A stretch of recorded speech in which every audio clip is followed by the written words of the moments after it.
This is a jigsaw puzzle. The government is not the best to do it. One single institution, the private sector has done a lot, but this now needs cooperation. It needs collaboration so that we can sustain the gains that we have made and mitigate against our country suffering probably a second wave of COVID. We are happy that we are seeing a flattening of the curve, but the containment measures and the hygiene measures that we have put in place remain. Mr. Chair, a big kudo for the leadership in Kenya this time. The government and the administration has put enormous effort to ensure that all the sectors of the economy are supported in one way or another. And you can look at our stimulus packages that have been given. And also you can look at the work that has been done by the private sector committee that has been partnering with the government in this area. So that may arise. Thank you very much, Chair. Thank you, Mary Kimonye.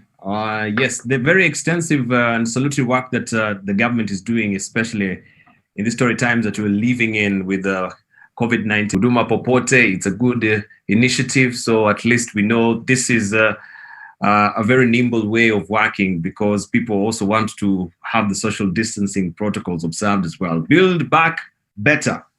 Yeah. Build back better. Everyone should participate in this particular mantra. Of course, once we want to see this country go a rank deeper in terms of development, we have to let. And yes, that one also leads me to a very interesting conversation as well when we talk about green energy, because that we cannot just do it alone. Remember, right now, we see every organization, governments, policies that are coming up, corporates also plunging in as far as green energy is concerned. We have new phenomenon like the integrated reporting right now. It's not about just profits, it's about the planet, it's about the people as well.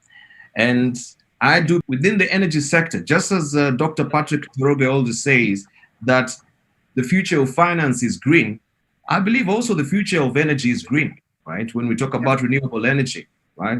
So I want to also hand over to Professor Shaukat Abdul Razak, currently the Africa Director, Interatomic Energy Agency, to just give us a snippet of the green energy to power future of work, innovative nuclear applications in medicine, you know, the whole gamut when it comes to, of course, over to you. It's good to see you after a long, long while. I remember I hosted you a while back, but good to see you. Just patching at the top there of the pinnacle. Over to you. Thank you. Thank you very much, Dibal. Can you hear me? Clearly. And thank you, Excellencies, ladies and gentlemen, and my colleagues. Really, it's an honor for me to from Vienna here. We are based at the International Atomic Energy Agency. I'll try and stick within my 6 minutes for joining the agency here. Projects that are being proposed by African member states. We are having 45 at the moment that are members of the IAEA. 31% of the budget goes to food and agriculture. Food and agriculture, we can be able to mutation, and we can be able to have a variety of crops that can withstand drought, a variety of crops that can withstand salinity by producing some nutrients, you know, and there's a difference between the nuclear technology and GMO. I'm not referring to GMO here. I'm talking about like you know, fast tracking of the conventional way of crossbreeding. So we've been able to, can be able to withstand these climatic harsh conditions, and including in our own country, in Kenya as well, we've been able to do that, and we're working very closely with CalRO. Yeah, and that's one area. We can also use this technology, food and agriculture, on the area of traceability. We have a big challenge. The other day I was on a webinar, and in Africa we don't even know the sources of milk, adulteration of milk, and you can be able to trace your source of products using nuclear techniques, you know, in traceability. But you can also use it in food safety. and now we are able to, have the effect of aflatoxins, mycotoxins, for example, being tackled using in application of nuclear science and technology on health and nutrition. And this is where this technology really plays a pivotal role. And here I would like, because of time, I will focus on cancer. And just last week we were at the IAEA, and the information is really vivid in my mind when I was moderating, this area of cancer, especially women cancer, cervical cancer. And the data is that 72 women would every 2 hours. And about 144 women will die from breast cancer every 2 hours as well. Now, we have those, you will see that we can treat cancer using nuclear technology.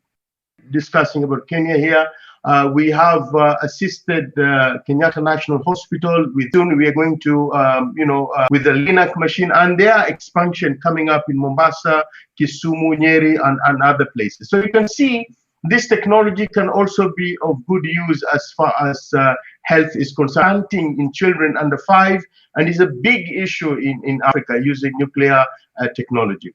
The other area that we can assist using nuclear technology is water. Using isotope hydrology, we can be able to tell you with confidence where is the groundwater, what is the quality of groundwater, what is the quantity of water. And we have projects also in Kenya in this cycle and the next coming cycle. Kenya would like to map out water is technology. We have very good example in sub-Saharan Africa where water is really a scarce commodity. We were able to bring about 13 member states there with 5 basin authorities, because again, as you all know, water does not know boundaries, and we are able to really help them by gathering data. And now we are moving to phase 2, where what we normally call an IAEA approach. This is a management tool that is really going to inform the policymakers on how best they could be able to use this data and be able to plan and organize.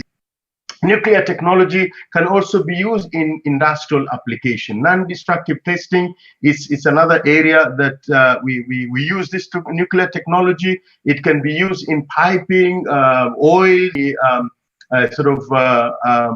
destruction in the materials that you are using. You just use the nuclear technology. We've assisted Kenya build this facility, and it is now being used actually even in the private sector. But if you go to other countries in Africa, a good example here is Morocco. They have more than 30 private energy commissions there. So these are other examples that I want to share with you. But one of the other things that we normally advocate here at the agency is safety. So we help the member states in setting up their regulatory infrastructure. The technology must be used in a safe and secure manner. And it's a technology that has been used very effectively in very many countries in the African continent, and of course beyond Africa as well. Asia is very advanced, and North America and Europe is using this technology for many, many years. But again, I emphasize the safety, security of the technology is very critical. And that is really the bottom line, that we have regulatory infrastructure. We also assist in building capacity in terms of training. So we have programs here, short-term trainings, medium-term training, long-term training, PhD, postdocs as a number of Kenyans, and of course, largely Africans as well here being trained either in Africa under the triangular South-South cooperation, or we've also been able to send them abroad for training. And we now put a lot of emphasis on gender and making men in nuclear science and technology.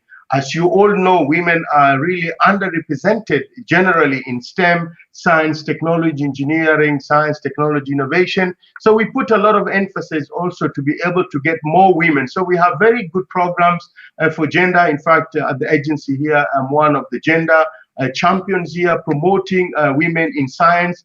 Today, we were launching Women in Nuclear for Nigeria. Help young girls also to jump into areas of science, technology, and innovation. And in this case, I'm very biased towards nuclear science and technology. So this is what I wanted to share with you because of time, 6 minutes, Debal. But my last thing is really, I would like to urge the government as well to continue looking at the science diplomacy. It's very important that there's a lot of work going on around the world, and we do not in Kenya can take full advantage. Enhance the operations of the human being, where opto-hapto technology enables remote surgery on humans by robotic hands. And these are but a few of the technologies that characterize the fourth industrial revolution.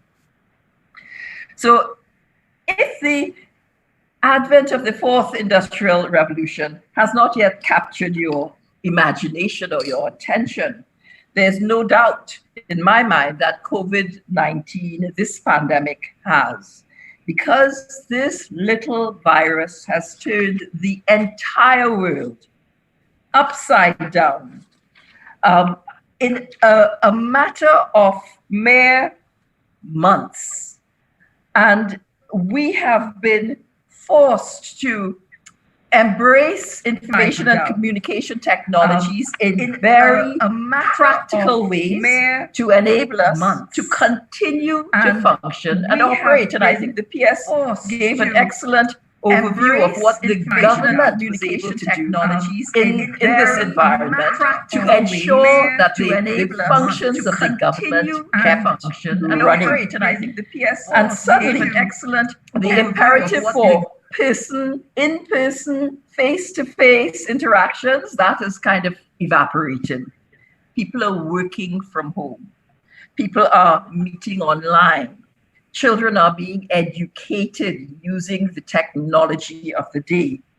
And there has been, huge savings as a result, and the PS spoke about this, and also new ways of working, a greater emphasis on teamwork and collaboration and the sharing of information, and of course a more empathetic approach from employers because of the additional stresses that have been imposed on ordinary workers. So suddenly, because we have been forced to work in this new environment, the job as we know it is under scrutiny, and the questions are being asked now because the result of our new modes of asking questions. Do we really need this job? Yes, look, we are getting by without it now, and in the UK, the government's COVID-19 job support scheme is designed to protect viable jobs, using robots. Factory workers, warehouse workers, they're being replaced by robotic and automated production systems. Transport drivers can be eliminated by autonomous vehicles. Pizza delivery in Australia can be done by drones, or I saw a demonstration recently, autonomous vehicles. Human intelligence is being challenged by machine learning and artificial intelligence. Technology, intelligent machines, robots, devices will be replacing the traditional jobs. So my question is, what is your job going to be in the future? And I want to just share some thoughts very quickly on how we can position ourselves to ensure that we have a livelihood. And the first thing is our whole attitude. Don't expect someone to employ you. Start thinking in terms of employing yourself. Yes, human beings are unique. They have qualities that a machine would probably never be able to emulate.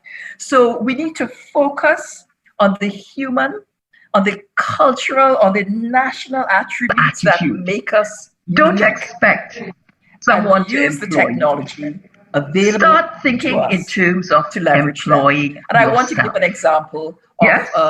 Human beings are unique. Comedian. They have qualities that a machine comedian would probably never be able to emulate. In this age, so we need to focus on the human, to be on the cultural, on the national attributes that make us. Don't expect someone to employ technology. They start thinking in terms of employing. And I want to give an example.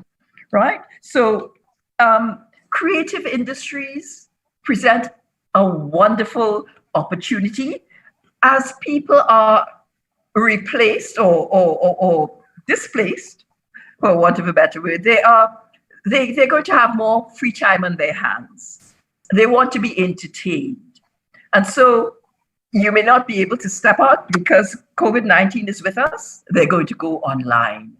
And there are tremendous opportunities for the creative industries, for cultural content, agribusiness. People want convenience as well. So I don't need to leave my home. So can you set up a delivery business instead? It's wide open. So, but the point is, we have to be able to exploit the technology, make effective use of it. And a third point that I want to make is we need to think critically about the resources that surround us. And I believe that wherever you are, there are resources that can be leveraged to promote development. And I saw an example recently of a young man. He noticed in his city, coconut, the husks from the coconut piled up everywhere, like an endless resource of coconut husks. And what he did, he started experimenting, and he's now able, he was able to develop briquettes or coal, from the husks, and he's doing a thriving business. So we have to think critically, and we have to value the things that are unique to us. Yes? And I just want to go on. So I've just given some thoughts about how we have to approach the whole idea of jobs for the future. I also sent it to this email.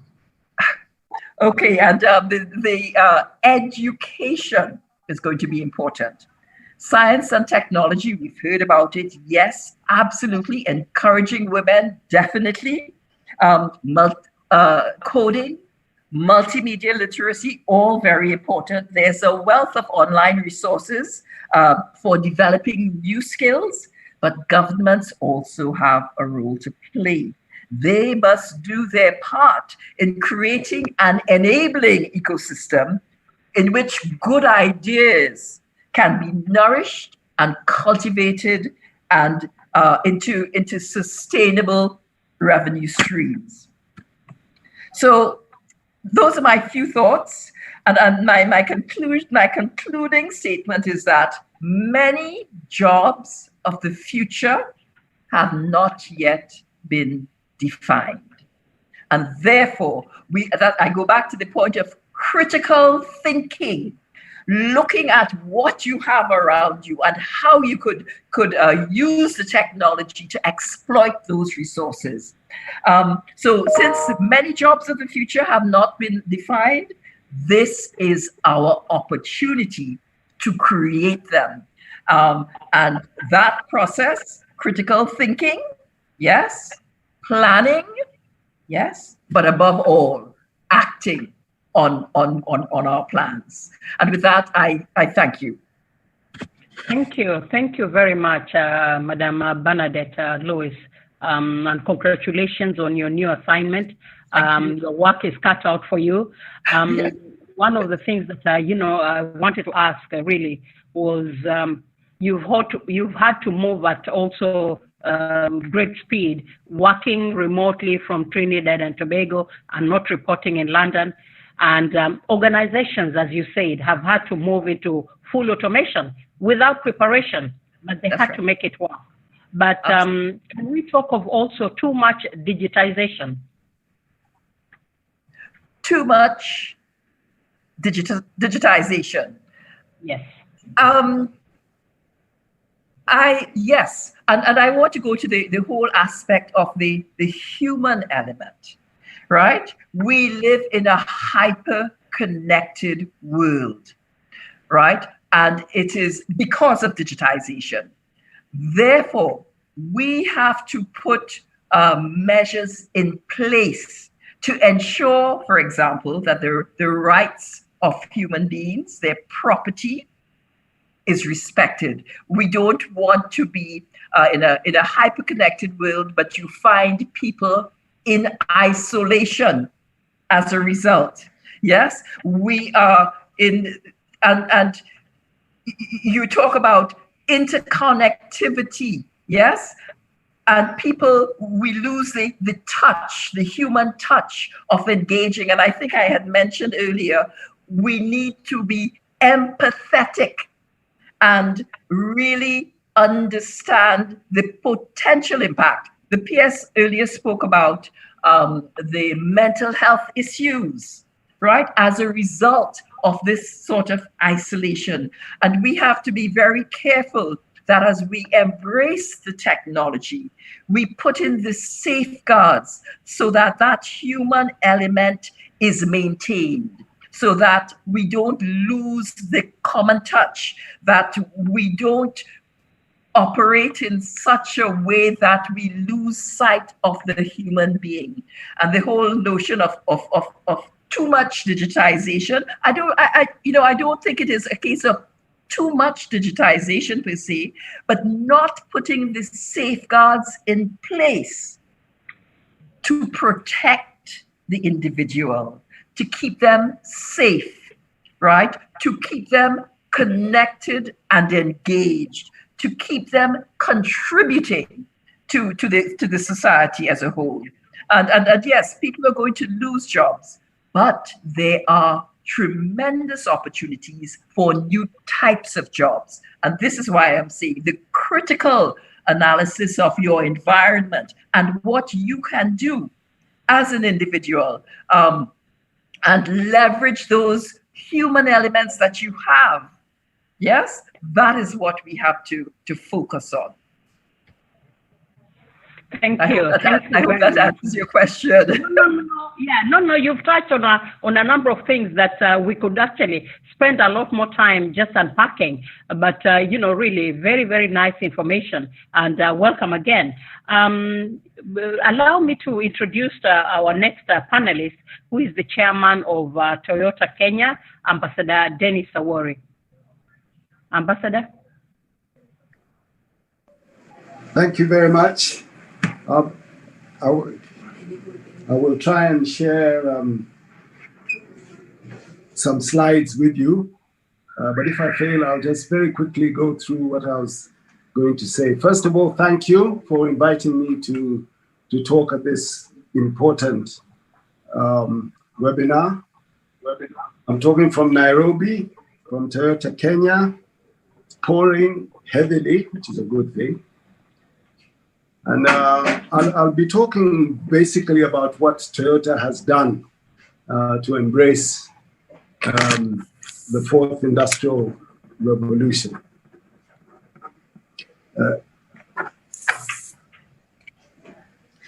Please, if you would, can I ask that you enable sharing, because I'm unable to share my slides. Yes.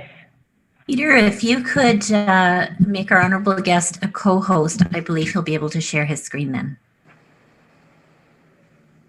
Okay. Well, I'll keep trying even as I go along in the interest of time. First of all, Toyota recognized in good time and embraced the digital era of the fourth industrial revolution, including the ever more rapid change that we've already heard about, and the speed of innovation, which was accelerated by COVID-19, and which has brought close interaction between the cyber-physical systems and human beings in the workplace. In this digital era, there's a growing shift from individual ownership to access-based consumption patterns, which has a direct implication on traditional revenue models and by extension, the work involved in generating them. In today's world, even before COVID-19, and as we have heard earlier, it is all change all the time. And in the words of President Akio Toyoda, who obviously heads Toyota, what is happening in the motor industry now is a once in 100 years revolution. It has totally disrupted the way we make our products, and even more, is changing the way our customers perceive them and use them. The Toyota leadership works with teams to identify needed change, create the vision to guide the change, and execute the change through committed team members. Akio Toyoda took over as president of the company in the middle of the massive Toyota recall campaign in the US, which you may remember, and began his tenure with an apology and a pledge to make even better cars. This necessitated a complete transformation of the company from human resources to systems, to products, and even to external partnerships. In the process, he moved the firm from being a car manufacturer to a company that provides mobility ahead of a rapidly transforming industry. He established a fully fledged division to handle the fourth industrial revolution and develop what the company refers to as the next mobility, which in the industry is described by the acronym CASE.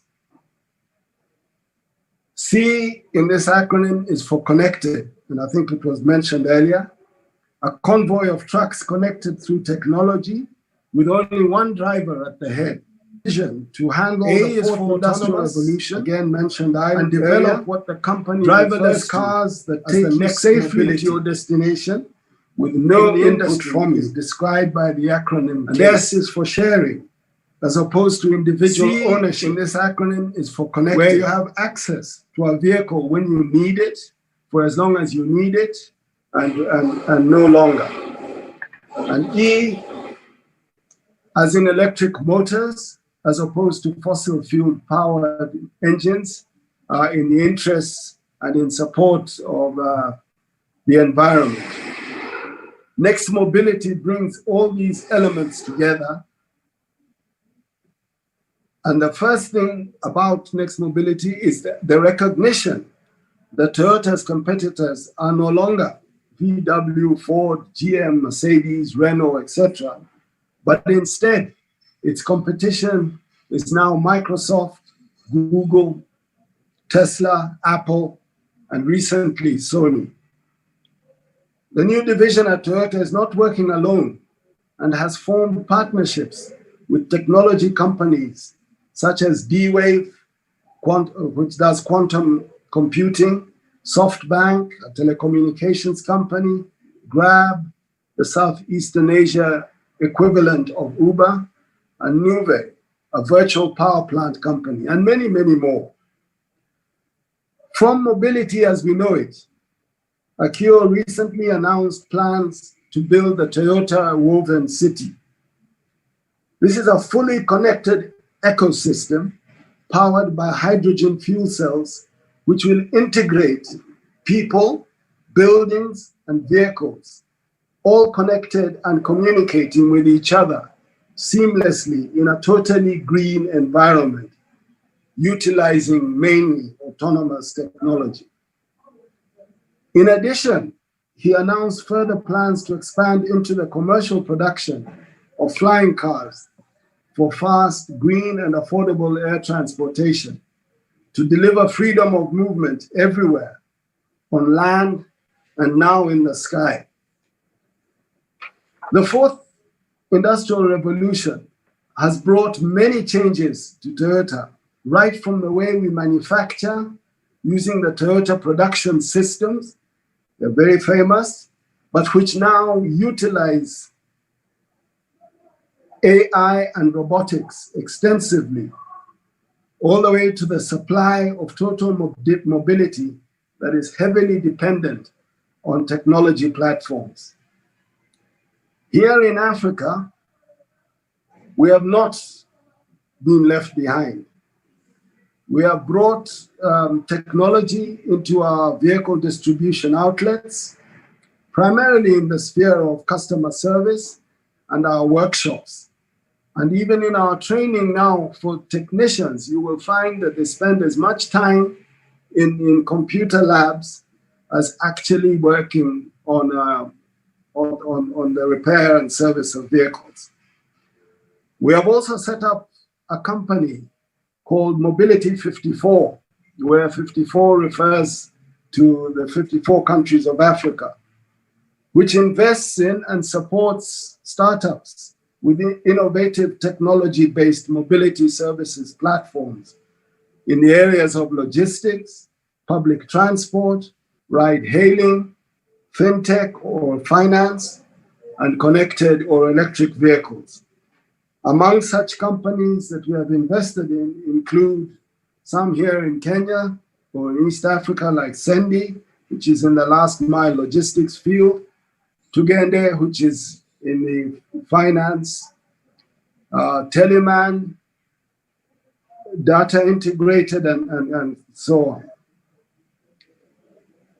For us, the future of work is technology-based and geared towards providing access in order to solve needs. And we firmly believe in this. We've started to live it, and we've started to change our people, our staff, to take this on board, embrace it, and realize the world has changed, their customers have changed, and their needs have changed. Thank you. I'll stop there. I hope that was within the 6 minutes given to me. Thank you.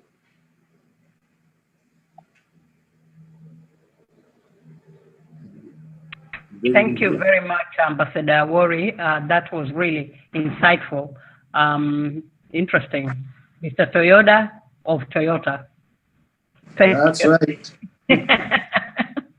Inea, over to you. Right. Thank you, Your Excellency. Maybe just a question, because Toyota was also first out of the gate to roll out, the Prius hybrid, the first EV. But we've not seen a lot of that being mass manufactured, as it were. You being out with the first technology, we thought this